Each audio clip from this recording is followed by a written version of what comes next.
大家周末好，欢迎回到交易之刃，一个以交易为主的频道。那么今天呢，我想跟大家分享一些内容。那么这些内容呢，我们会分成上下两个部分。那么前半部分我还按惯例跟大家拆解当前走势，分解市场是如何变动和变化的，而且要跟大家分享一些我所观察到的重要的数据。那么后面呢，我将跟大家分享一些我的经历和心法，就是关于抄底的这个问题。那么我将用自己第一次账户归零的经历，在金融海啸的这段时间，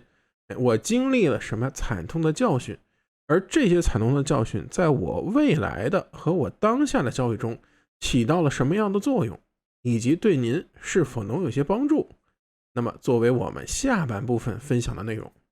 那么别忘了，如果您喜欢我们频道比较务实的风格和比较实用的内容那别忘了给我们点赞、收藏、转发。那么开始吧，进入今天的视频。好，开始之前呢，我先跟大家分享一下，就是我们说过很多次的，第一个呢，就是2年和10年的利差的这么一个变化。那么这个2年和10年的利差的变化，现在仍然是进入了一个什么呢？逐渐调整它这个 yield curve 它的这个变化的过程中，也就是从原来的一个反向的2年、10年的利差反向倒挂，在逐渐的向正常的区间进行回调的过程。那往往这个回调的过程中，它都会带来对市场的一个灾难性的打击那这个就是我们多次强调的当下市场的宏观风险，也就是当下市场中出现了一个非常有意思的地方，就是股市的这个定价过高。我们在上一期节目中其实跟大家分享了标准普尔的宏观估值 PE 大约在17，并不是一个非常低的数值，同时它的 PEG 来到了历史最高，就是意味着什么呢？意味着它的估值和它的增长相匹配不了。那么市场上我们说股票的价格是严重偏贵，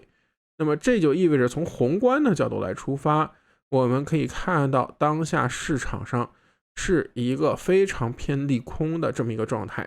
那么债市、利率、股市，我们同时结合过来看，都意味着市场将面对着非常大的卖压。那么微观情况下，我给大家分享了一个图，这个就是 AII 了。那么 AI 这个 survey， 那么 AI 的这个 survey 呢，大家可以看到，其实就是一个偏，反而市场中还是在一个比较悲观的状态。因为宏观的这些因素，它或多或少都会影响我们交易者的情绪，以至于大多数交易者呢，出现了一个非常奇怪的现象，就是当下市场股市非常贵，而大多数情况下又都看空的情况下，它现在没有特别大的一个回调，它回调不到一个合理的价格，因为这里面有大量的人他要抢跑，因为他们知道衰退出现以后必然是复苏，那么既然衰退以后还要复苏，手上有大量的现金，不如现在就进去，反正早晚能涨回来。那么也有这样的一个心态的人所以造成了当下市场中出现了这样的一个反复震荡的这么一个过程，所以这是我们非常值得可以关注的一个项目。好，那我们给大家分享了几个数据那么这个数据是什么呢？我给大家分享的就是我所看到的当下的一些数据。第一个呢，就是我们非常重要的 CTA 的这个策略其实是卖不动了，因为当下的在我们整个3月的过程中，他们卖出了大量的这个仓位，他们的仓位现在已经变成了负的这么一个走势。那么这就意味着后面他们的横盘或者是上涨都会带来更多的买盘进入。那么第二点我想给大家分享的就是我所观察到的股票回购的窗口。那么在当下这个时间，股票回购的窗口已经关闭，也就是超过 90% 的标普的公司在这个时候都因为财报的这个窗口而无法进行股票回购。那么我们知道股票回购是市场上最大的买盘，没有之一。那么今年整个几轮反弹或是上涨都是靠股票回购推动的，那么股票回购现在这个买盘几乎消失掉了，那么整个市场的整个多头的力量受到了非常大的打击，那么意味着这里多头缺少持续性的一个买入。但是凡事就怕但是，那么就是但是我们可以看到当下市场上这种情况可能会有一个改变，就是随着我们不断财报的增加财报季结束以后，那么会有大量的股票回购盘会增加。那么我们可以看到另外一个数据所观察到的点，就是因为股票回购的它的这个窗口虽然关闭，股票回购在今年咱们几个季度的一个从 ER 他们各个公司的声明要回购多少钱加在一起来说，它是比去年还要高10%几是来到了历史的新高，但是它的购买量很低，那么意味着什么呢？意味着我有很大的一个额度的一个信用卡，而这个信用卡的持有人并没有刷或者没有使劲的刷，那么意味着后面股票回购仍然有大量的资金是可以进行一个回购的买卖的这是一个我们的观察。所以我意味着什么呢？意味着在4月的我们的 ER 的开始之后，很多可以回购的这种大型蓝筹股、大的科技、大的银行，这些大家都可以值得关注，它很可能会给出一个比较强劲的一个购买或上升的这么一个动力另外一个观察呢，想跟大家分享的就是国债的流动性在变弱。国债的流动性变弱意味着什么呢？意味着当下的国债出现了非常巨大的一个波动，也就是意味着国债市场上在短期内它的波动不会下来，而且只会增加。那么这将会跟我们未来继续使用的老乌龟的这个战法，我一会儿再去更新具体的操作来符合和匹配。那么意味着在这段时间波动一大，我们又能快速的什么呢？快速的进行对老乌龟战法的一个收集的这个资金。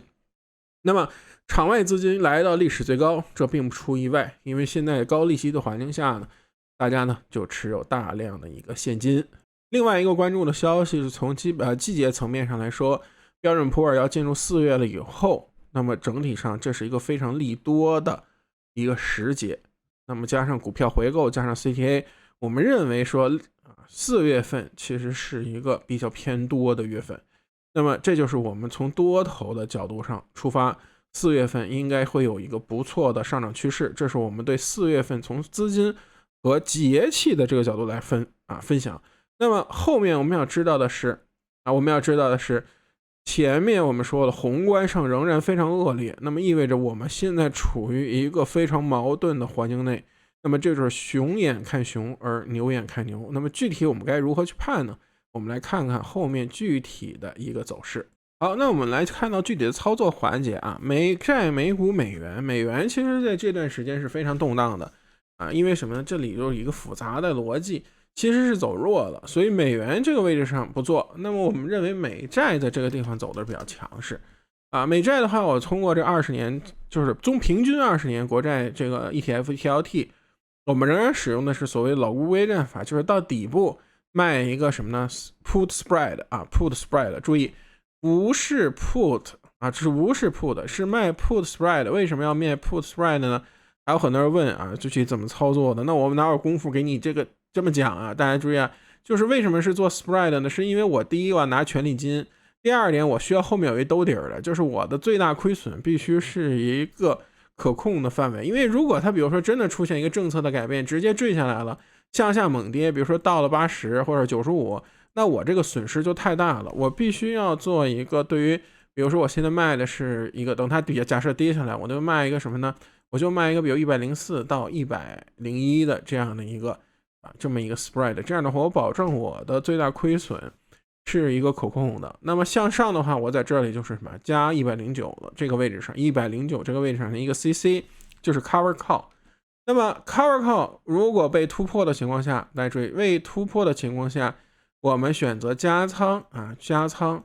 进行对它的一个对冲，对 cover call 的一个对冲。那么跌破的情况下呢，我们卖的是 put spread， 以保证我们有兜底儿的，不至于说这个位置上对我造成非常大的一个损失。那么就是上下这么一折腾的话，每个礼拜都有一个块8毛的，确实是来钱不错。1000股，你想想，你要1000股的话，每个礼拜有1块2块的，这个就是1-2千。其实是即使你只有1000股这个仓位其实这么撸就是还是很厉害的。所以还是那句话，不要如果你每次去想到的是暴富，那我的频道这是太不适合您了。我们的目标就是慢慢的像一个老乌龟一样的爬啊，像老乌龟一样爬。所以我们这就是美债的这个走势。那么美元我们不说了，是弱势。那我们再说这个美股，美股的话，我们分析从上周开始给出的应对方式就是龟缩。那么龟缩是什么一种龟缩呢？就是对于波段和长线的交易，这里都是龟缩，因为它没有两种买点。第一种买点叫做顺势而为，第二种买点叫做什么呢？叫做物极必反。那么当下的这个走势都没有，它走到这个就是不当不正的这么一个位置，可高可低，可涨可跌的位置。而且大家也看到，在上一个礼拜的时候，我们看到这些 K 线都带着巨大的，不是大跳空缺口，就是大的长上影线和下影线。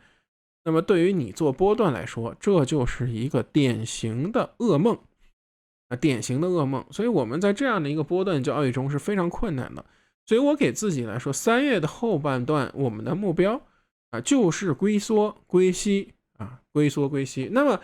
还有同学留言啊，说这个啊，你就归西我们日内刷了。其实日内的交易我不会在市场中给大家分享，就是因为日内的话，我在 Discord 中其实是每天都要对它进行个拆解。因为什么呢？因为跟大家分享一个很简单的道理，比如早上起来就要画图，然后做一个期货的交易。但是因为日内交易它更多的不能像是一种投资，它更多的像是一种民工一样的搬砖啊，每天就搬这个砖的过程中呢，就是拆解当下的走势啊，这是一个作为全职交易者，也能说是不能说要无奈吧，或者说是必须要做的事情，就是在小级别的这个交易中找到机会。然后我必须得说，就是这些天对于日内交易者来说，它的波动够大，不管你是做期权还是做期货，都应该有一个比较好的一个收益。而对于波段来说，我们选择应该是归西，因为你如果做波段的话，你搞不好就是来回打脸，或者你就专门盯着一个方向干也行，就是我就认多或者就认空，这时候呢我再做一些对冲也行，就是意志坚定者也行。可是我们交易者大多数都是意志极不坚定者，对吧？所以那么就是我当下市场，这是一个当下市场，这是一个弱势。我们刚才说到了几个非常重要的点啊，再跟大家回顾一下，就是关于股票回购啊。那么股票回购啊，这个窗口和3月份的窗口，如果一旦结束了以后啊，那么当下这个地方我们要看这个大科技的回购是非常多的，还有就是银行啊，银行板块的话也会有一个回购。所以当下的话，我发现很多朋友呢，可能比较喜欢接飞刀。那除非你对银行板块，尤其大的银行有着估值，有着非常深刻的认识，大家注意，非常深刻的认识，你才有做一个交易的这么一个过程。要不然的话呢，我认为至少要等到它股票回购窗口的一个开启，那么这才是我们一个可以做的地方。还有另外我们可以看到小盘的走势现在是走得非常非常弱，它距离反转是非常远的，因为两个均线之间是强的下跌的这种趋势，你需要至少等到它的这个下跌动能减弱再说。那么这就是我们整个对市场的一个观察。那么这个市场观察我们也分享过，当下市场如果从看空的角度来说是非常 solid 的一个 reason 啊，这里面有什么呢？有一关于债息要的调整，然后呢就是市场上资金的不足，就是多头的不足。那短期资金可能会有，但长期资金的一个不足，还有呢就是关于市场上它的流通性差，容易出现大波动，这对我们交易来说都是非常大的一个影响。我也看到一些朋友留言说，你等什么呀？等完之后我们赚到了，对不对？那么我觉得其实想今天给大家对这些特别着急的朋友，特别喜欢接飞刀、喜欢抄底的朋友呢，我今天呢跟大家吐血分享我刚入市的时候的一些惨痛经历，希望呢对大家有所启发。好，我们从何讲起呢？我先从 KRE 讲起。大家知道区域性的银行现在呢是很多朋友愿意去抄底的一个想去抄底的一个标的。那么我想跟大家分享的是，当市场上出现了一个流通性的问题，或者说一个巨大的风险的时候，往往我们不应该考虑抄底。这是我上次和上上次2次视频中都非常强调的问题，就是不应该去抄底。为什么呢？是因为抄底的话，你需要对基本面有非常深刻的认识。因为我今年只做了一次这个抄底的动作，就是做的特斯拉。那是因为我对特斯拉的公司估值和为什么它产生下跌有着非常深刻的认识，因为我知道那是一个杀带血筹码的过程，而小型银行他们不是一个杀带血筹码的过程，它是真的出现了大家把资金转向大银行。如果你比如说对大银行有信心，我们再配合股票回购的那个窗口，你再找一个有些比较好的交易机会，其实是可以做的，但前提是你要对它的基本面、它的估值有非常深刻的理解。我们往往在刚交易的时候特别喜欢于买入特别便宜的股票，认为跌的很多了是你那个买入的理由，或者涨得很多了就是你做空的理由。比如大家去空英伟达，大家去多 FRC 这样的股票。那我想跟大家分享的是说，这些股票所带来的风险也许是超过你的想象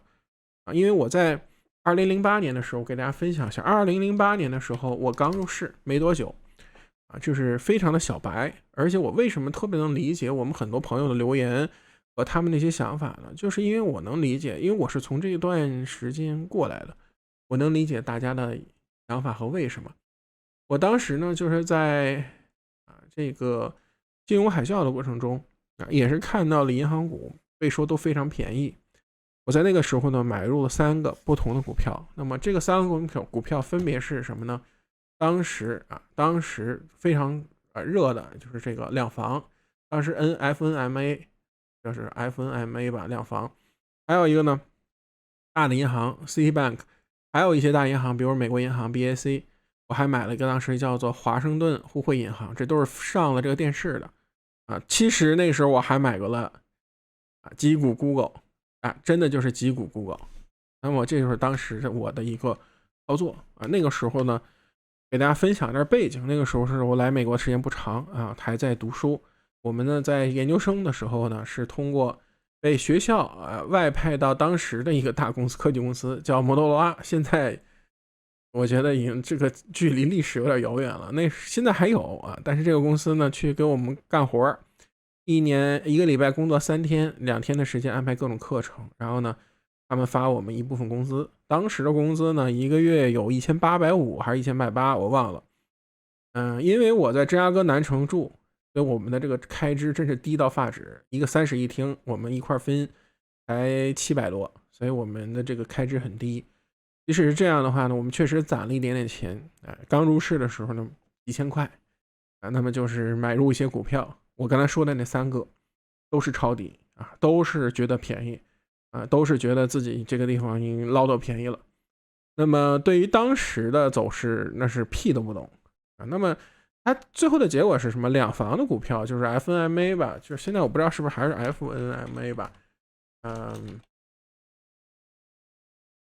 对，还是 FNMA， 它已经进入这个 OTC 了。它的这个交易现在就是以分为计算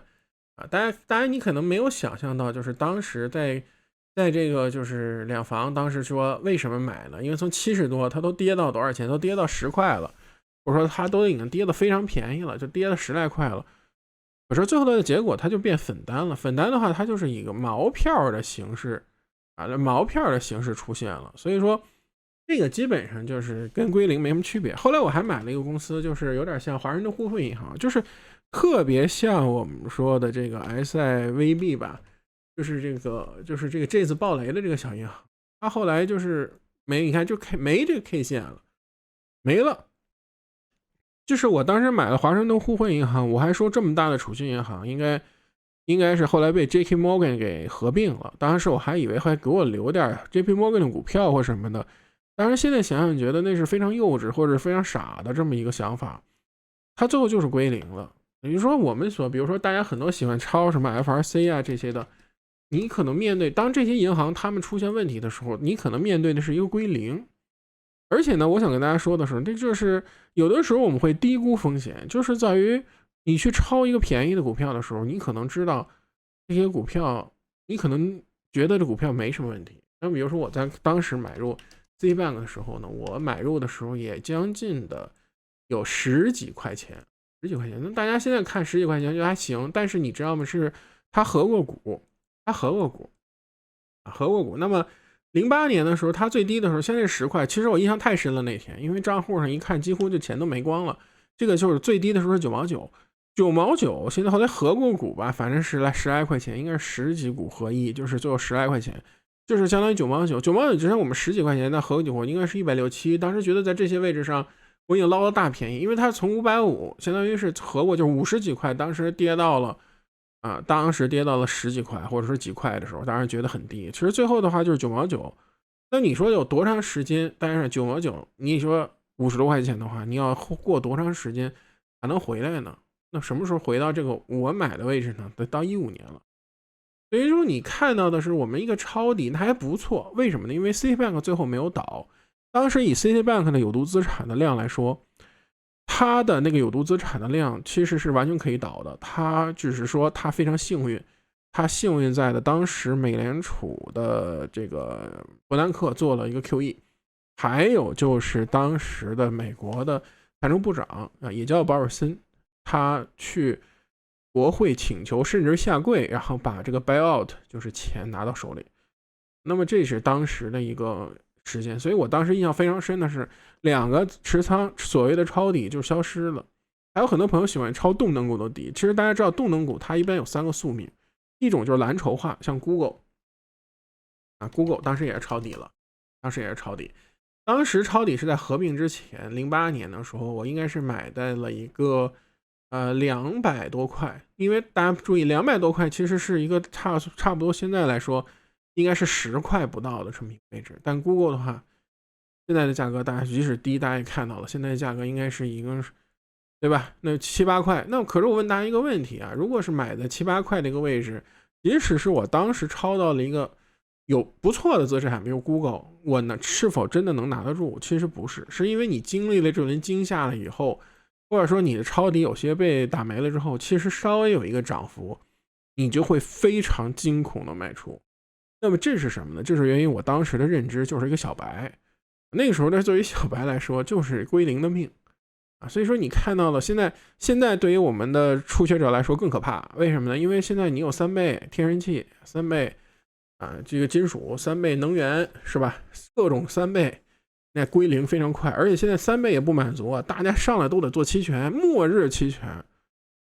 那你想你不归零谁归零呢？对吧？所以这就是当时你去抄便宜贪便宜所带来的一种风险。所以我想跟大家提示的时候，不是说不能抄底，而是说当你抄底的时候，你要有一个非常完善的体制和一个风控，就是我这东西到底该怎么做。所以到现在来说，我作为一个10几年的这个交易的经验，交易经验这么多，就是这么多年的人来说吧，也算老手了。我现在几乎对抄底是兴趣不大，除非是确定性特别强或自己特别了解的公司。好，我们再来找个例子，比如说像 Shop 这种的，很多朋友也在抄底50多抄，60多抄，70多抄。可是大家想过没有，就是抄底者有一个非常大的一个困惑，就是你什么时候卖？你是抄底，如果是一基本面的话，你应该对它有一个基本面的估值，你再卖。而很多时候是被套的时间太长了，稍微有一个反弹就要卖。那么就意味着什么？我们要承担着无限向下的一个风险，而去收获着一个非常有限的收益。那么长久以往，那必然是归零，因为什么？这是一个完全负期望的，就是当你亏的时候会亏非常多，而当你赚的时候，你只能赚一点点。所以这就是一个少赢而多输的这么一个思维模式。所以这就是为什么我说大家不要轻易的去碰，当然不代表说它就不涨，它可能就涨了，又来留言酸，说你看还等什么等啊？我们都赚大钱了，都当你等到了就没机会了。这个机会留给你，我不参与。那您如果赚了钱的话，我可以说是恭喜你。所以这是我们这个抄底过程中，我所经历的就是第一次啊。那当然这第一次对我来说，我们作为学生，当时的资金这么少的情况下那你想也是省吃俭用出来的钱，在金融市场中迅速的就被消灭了。而这个过程其实也奠定了我自己对于市场的一种敬畏，我认为是一个人生中非常难得的一种财富当时开户的证券我还印象非常深，叫史考特证券，还有一个叫什么我忘了史考特证券后来也被 TD Ameritrade merge 了。那么就是这个市场的这种变化会成为，或者说我们的失败的这种经验会成为一个非常好的一个可以说是非常好的一个经历，而这个经历就是告诫我不会再轻易的去接所谓的这种飞刀，所谓的便宜，去占这个所谓的便宜，因为你背后所承担的可能是你想象不到的一种风险啊。那么我再跟大家讲另外一个东西呢，就是我们说的天然气悖论，就是很多朋友喜欢做这个天然气啊，天然气是公认的一个难度非常大的一个产品，而天然气难度非常大，同时呢，大家注意，天然气的期货本来就是有磨损，期货本来就是有磨损的。然后呢，你的 ETF 是磨损上磨损，然后你再用2倍的 ETF、3倍杠杆 ETF， 那就是磨损中磨损再磨损。那么我们这里就会形成一个悖论，就是如果你真的能驾驭这样的产品，你首先不会做这种3倍的杠杆，你可能就直接上期货了。期货是什么呢？期货就是1000的杠杆的一个天然气的这么一个，它波动是非常大的。那么如果你能驾驭天然气那种产品，你一定可以驾驭原油，一定能驾驭黄金，驾驭股指，驾驭国债，他们难度都比你低。但是如果你能就这么强了，你可以轻松的在股指、国债和黄金、原油上赚钱，你又何必来天然气呢？所以这就变成了一个叫天然气悖论，就是当你去参与一个难度最大的一个产品的时候，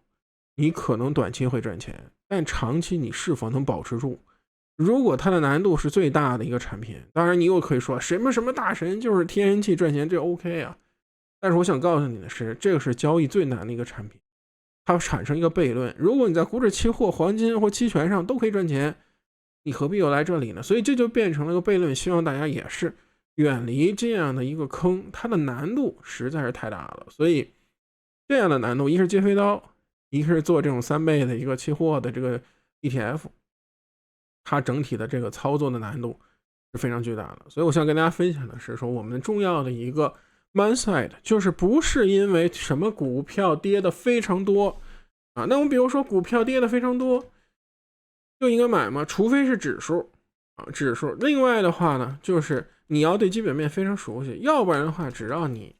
像 Citibank 一样，你可能终身都很难脱身。所以大家看到了，像巴菲特操作是不是真的就是每次都是接飞刀？巴菲特从来不接飞刀，巴菲特都是做了非常细致的一个功课啊。我想跟大家再分享的是关于巴菲特的这个案例。巴菲特牛逼在哪里？就像我们炒股群一样，我看到大量的这个社交媒体，我的经历是在这10几年的过程中，所谓的大神，所谓的高手，那是一波接一波，不停的换，一波做多又来，一波做多又来。那包括我们市场中所看到的不同的对冲基金，总会有一些明星基金，早期有绿光基金、老虎基金，到现在的话有什么木头姐，他们就像不断的出现市场上绽放的花朵一样。而真正牛逼的人啊，是能长久的在市场中成为一个树干。那我印象中，在08年的时候，巴菲特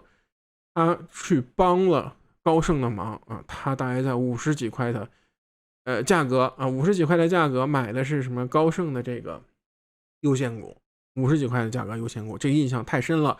最终跌的时候这40多块嘛，印象非常深。大家跌下去的时候呢，就是应该50几块，不是这个价格，应该是更低，因为它这里应该是分股，这是分股啊，也就是说它大约就是值应该是100多块，对，就是100多块这个位置上，到最后它应该是跌到20，它分股过就跌到20，相当于，所以说很多媒体那个时候就在下跌的时候就会贬损巴菲特，就我们在2种情况下会贬损巴菲特，一个是这个，我当然印象太深了，就是当时学股票的什么群里就是巴菲特老了，巴菲特那个时候就巴菲特老了，巴菲特傻了，巴菲特不行啊，巴菲特这就被套了。其实在最后他到卖的时候，那都已经是55买入，那都已经是非常多的了，而且它是优先股，很多朋友都连优先股都不知道，可以理解为是公司的一种债，它比股票具有优先的还债期，而且是非常高的分红，早都已经变成负成本了，甭说零成本，负成本了，那真的是不亏。然后我们再回到 ARKK 的这一波，也是在2022年的时候疯狂的上涨过程。那我们又可以看到什么呢？大家又说了，巴菲特懂什么呀？巴菲特跑得赢大盘吗？对不对？巴菲特行不行啊？巴菲特那过时了，得木头姐，对吧？可以真正这种叫做强弩灰飞烟灭之时，它每次就像一个明日之黄花，昙花一现又炸了。我想跟大家说的时候，就是我们在市场中不接飞刀也好，或者说不做什么也好，我想跟大家分享这些经验和交易。为什么说一定要落实在具体交易上？就是因为你落实在交易上，才能市场你才能活下来。所以市场上，我回到我们今天的话题，最重要的一个准则就是活着。如果你连活着都做不到，谈何发财？而且我们现在大家的误区越来越大经常想的就是谁动不动就动鼠标，恨不得几千万没见过这么多富翁，动不动就是几百万几千万最后一看可能大部分都是一个 paper account， 那具体我也不知道，我就在身边中见了太多这么多有钱人，怎么还都这么愿意的在股市中展现自己的一个风采。而不管别人是几千万也还是几百万还是几十万还是几万，哪怕账户只有几千，我们都应该对自己的金钱负责，对自己的财富管理负责，这才是我们正常的一个财富积累的一个态度。而这个交易永远不可能是点点鼠标就可以大赚的，永远都应该是一个极其困难或者说非常辛苦的工作，它需要大量的学习，大量的努力，大量的积累。而我自己也是在08年亏完之后又继续攒钱学习，一直买一直亏直到2014-15年之后，我的账户的收益才进入了稳定的高成长期。而恰恰在这种稳定高成长期却埋伏了下一次出现重大失误的一个隐患。那么这样的故事呢，我以后再跟大家呢继续的一个分享。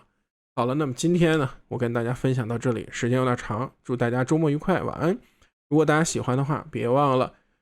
点赞、留言、转发，加入我们 Discord 社群，拜拜。